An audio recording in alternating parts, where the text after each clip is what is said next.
Assalamualaikum warahmatullahi wabarakatuh. Perkenalkan, nama saya Arin Armada Putri dengan NIM 242401005 dengan dosen pengampu Bapak Jetra Victoria MPD. Nah, di sini saya akan menjelaskan tentang merancang dan mengoptimalkan sumber belajar. Nah, sekarang kita masuk pada pengertian dan tujuan.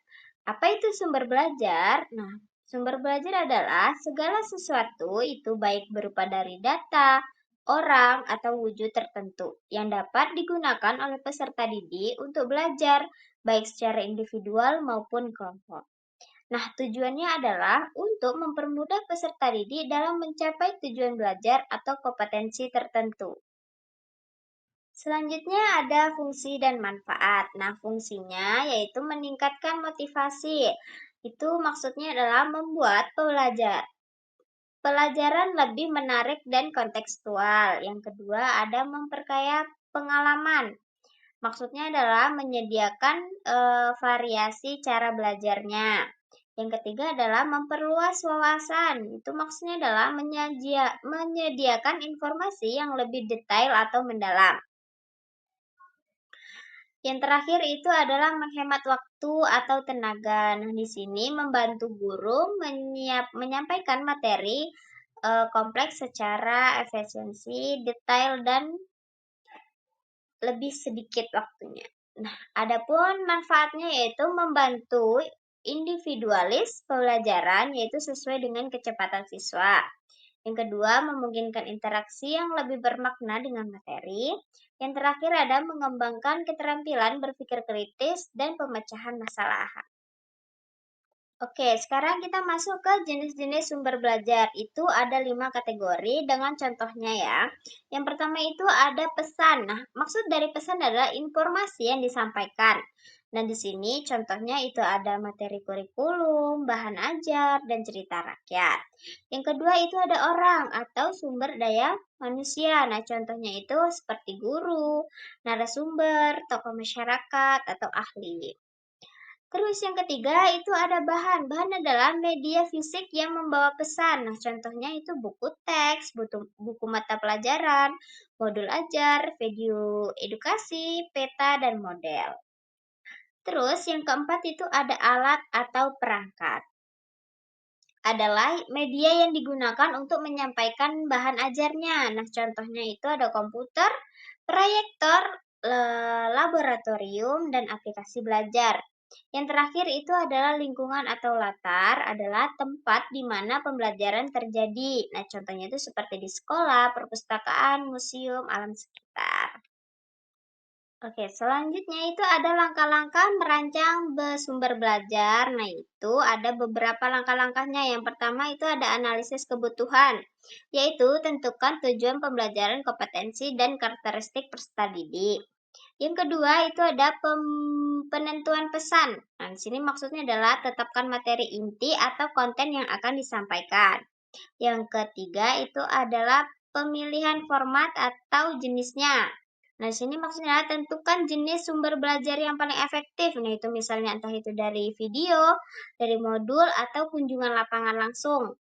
Terus yang selanjutnya itu ada pengembangan atau produksi adalah membuat atau mengumpulkan sumber belajar tersebut. Selanjutnya ada uji coba dan revisi. Nah, di sini adalah maksudnya menguji sumber belajar kepada sebagian siswa kecil dan bila perlu melakukan perbaikan kayak gitu remedial ataupun sebagainya. Nah, yang terakhir adalah pemanfaatan adalah menggunakan sumber belajar dan proses KBM adalah kegiatan belajar mengajar. Oke, kita masuk pada pengertian dan strategi optimalisasi. Nah, apa itu optimalisasi dalam sumber belajar? Itu adalah upaya memaksimalkan penggunaan sumber belajar agar pelajar lebih belajar berjalan secara lebih efektif dan menarik. Adapun strateginya yaitu yang pertama optimalisasi sumber belajar, mengkombinasikan berbagai sumber belajar, memanfaatkan teknologi informasi, mengaitkan materi dengan kehidupan nyata, melibatkan peserta didik dan arahnya itu lebih aktif dan teratur.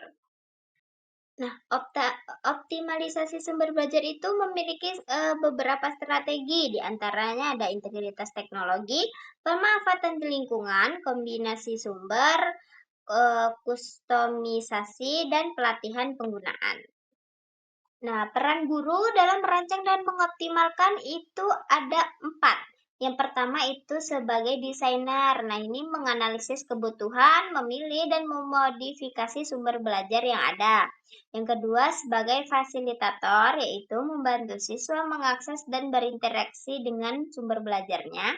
Yang ketiga, sebagai kurator adalah memilah dan memilih sumber belajar yang berkualitas, relevan, dan kredibel. Nah, terus yang terakhir itu ada motivator, yaitu adalah mendorong siswa untuk secara aktif mencari dan memanfaatkan sumber belajar secara mandiri.